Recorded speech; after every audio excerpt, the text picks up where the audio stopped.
Good afternoon. I'm Victoria Norgard with your edition of Panhandle Roundup for Wednesday. And an endangered missing advisory is issued for a western Nebraska woman. The Alliance Police Department is searching for Patricia Eichhorn, who went missing around 10:30 last night in Alliance. She was last seen wearing a black or purple jacket, blue jeans, and slip-on shoes. Authorities say she has Alzheimer's and is believed to be walking on foot in an unknown direction of travel. Anyone with any information is asked to call the police department. That number is on your screen. And Scottsbluff and Banner counties will soon be looking for a new emergency manager. Tim Newman announced on social media that he will be taking on a similar job in Seward County, Kansas. Newman's last day is June 20th. Applications can be found on the Scottsbluff County website.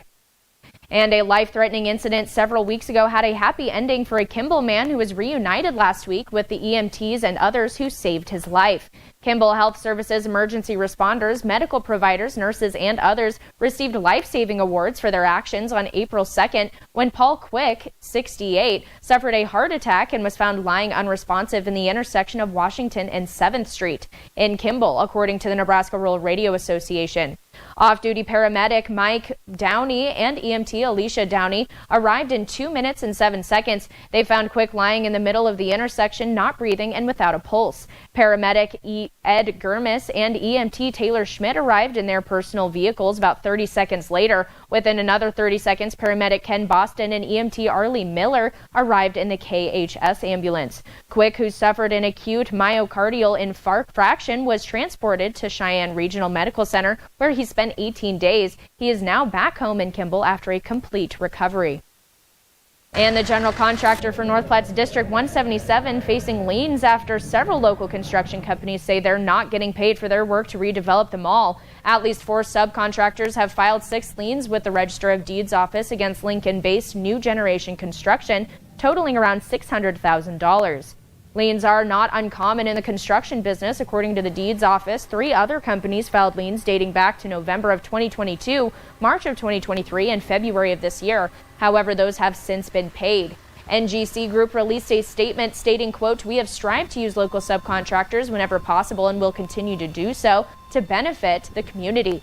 NGC will continue to work with contractors through the remaining items that are necessary to obtain approvals and close out these projects, similar to the process we have successfully employed to reach resolutions on previous projects in the district," end quote.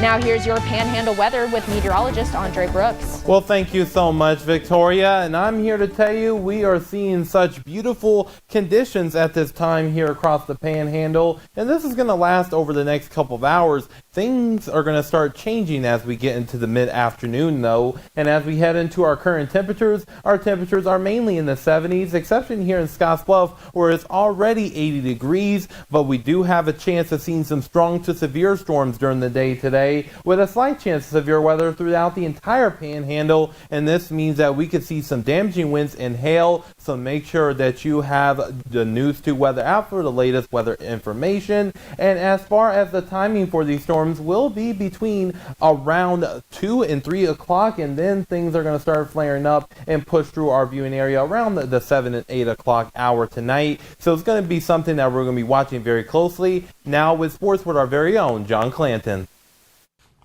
Welcome to the Sports Desk. The Nebraska baseball team set for NCAA tournament play later this week.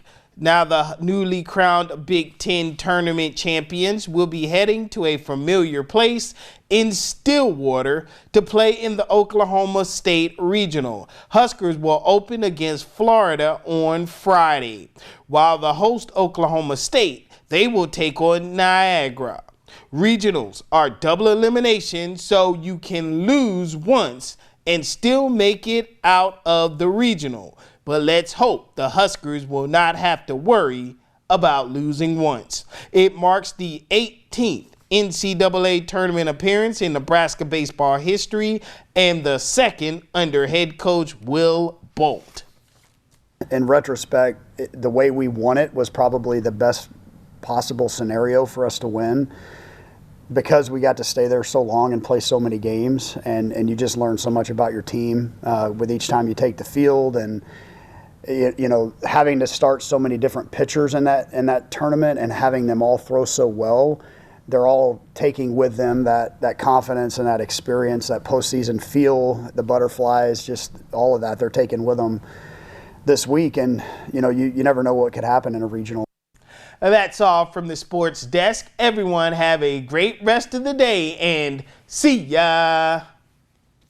Thank you, John. And it's the unofficial kickoff to summer in the U.S., but not all beaches and swimming pools are fully open to the public due to an ongoing lifeguard shortage. Lifeguard shortages in states like New York and Michigan are forcing some municipalities to reduce operating hours for beaches or close them altogether. In New York City, where 600 lifeguards are needed, but only 230 are currently working, officials are easing hiring requirements such as the vision standard to address the gaps. Lifeguards don't have a career path forward. We're that fourth element, and we should be respected as that. The communities need to invest in their lifeguards. They need to pay them better, give them incentives to come out and have this wonderful lifestyle. But it's also very important for tourism. It's important for the economics of our community and also our residents. The American Lifeguard Association recommends promoting lifeguarding as a career option, investing in lifeguarding programs, and providing more flexible schedules to help address the shortage. And that's all we have for now. Remember to join us weekdays for the Panhandle Roundup, covering the stories in the Panhandle that matter to you. Have a great day.